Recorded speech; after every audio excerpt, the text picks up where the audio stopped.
कर्मजं बुद्धियुक्ता हि फलं त्यक्त्वा मनीषिण जन्म बंधवे निर्मुक्ता पदम गच्छन्ति यनामयम्। श्लोक में श्री कृष्ण अर्जुन से कहते हैं कि बुद्धिमान व्यक्ति जो कर्म करते हुए उसके फल की इच्छा नहीं रखता, वह जन्म मृत्यु के बंधन से मुक्त होकर अमर पद को प्राप्त करता है। यदा ते मोहकलेलं बुद्धिव्यतीतरिष्यति तदा गन्तासि निर्वेदं श्रोतवस्य श्रोतस्य च। श्लोक में श्री कृष्ण अर्जुन को बताते हैं, जब तुम्हारी बुद्धि मोह के दलदल को पार कर जाएगी, तब तुम सुने हुए और आगे सुनने में आने वाले इस लोक और परलोक के भोगों सबके प्रति उदासीन हो जाओगे। श्रुतिवि प्रतिपन्ना ते यदास्तास्ते निश्चला समाधावचला बुद्धिस्तदा योगम वापश्यसि। इस श्लोक में श्री कृष्ण अर्जुन से कहते हैं, भांति भांति के वचनों को सुनने से विचलित हुई तेरी बुद्धि जब परमात्मा में अचल और स्थिर ठहर जाएगी, तब तू योग को प्राप्त हो जाएगा, अर्थात तेरा परमात्मा से नित्य संयोग हो जाएगा। अर्जुन उवाच स्थित प्रगस्य का भाषा समाधिस्तस्य केशव स्थितधिः किम प्रभासेत किमासीत व्रजेत किम।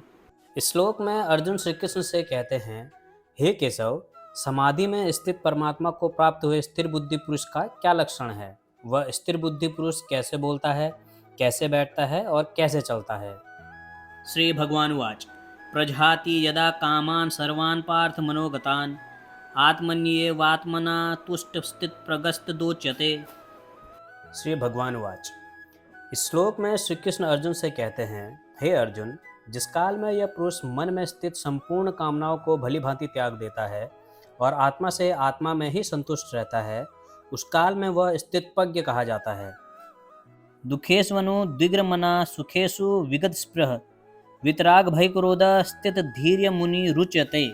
इस श्लोक में श्री कृष्ण अर्जुन से कहते हैं, दुखों की प्राप्ति होने पर जिसके मन में द्वेग नहीं होता, सुखों की प्राप्ति में सर्वतः निष्पृह है तथा जिसके राग भय और क्रोध नष्ट हो गए हैं, ऐसा मुनि स्थिर बुद्धि कहा जाता है। यह सर्वतान भी स्नेहस्त तत्प्राप्य शुभाशुभम नाभिनंदति न द्वेष्टि तस्य प्रज्ञा प्रतिष्ठिता। इस श्लोक में श्री कृष्ण अर्जुन से कहते हैं, जो पुरुष सर्वदा स्नेह रहित रहता है, शुभ या अशुभ वस्तु को प्राप्त होकर ना प्रसन्न होता है और ना द्वेष करता है, उसकी बुद्धि स्थिर है। यदा संहरते चायं कुर्मोऽङ्गानि सर्वशः इंद्रियाणि निन्द्रियार्थे भयस्तस्य प्रज्ञा प्रतिष्ठिता।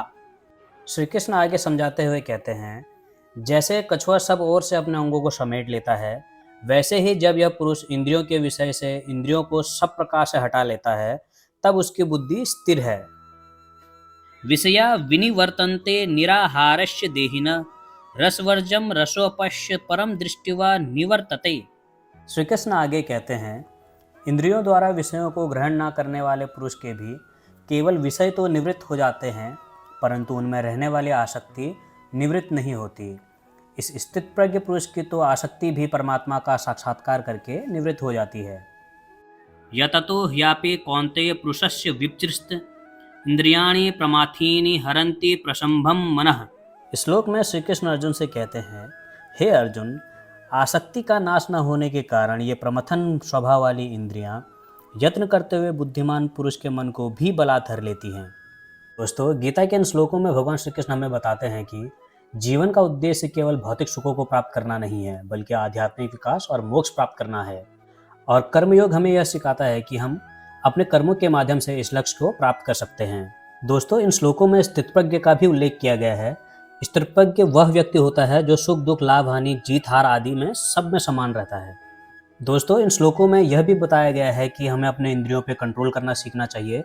ऐसा करने से हमारी बुद्धि स्थिर हो जाती है, फिर हम किसी भी मोह में नहीं पड़ते।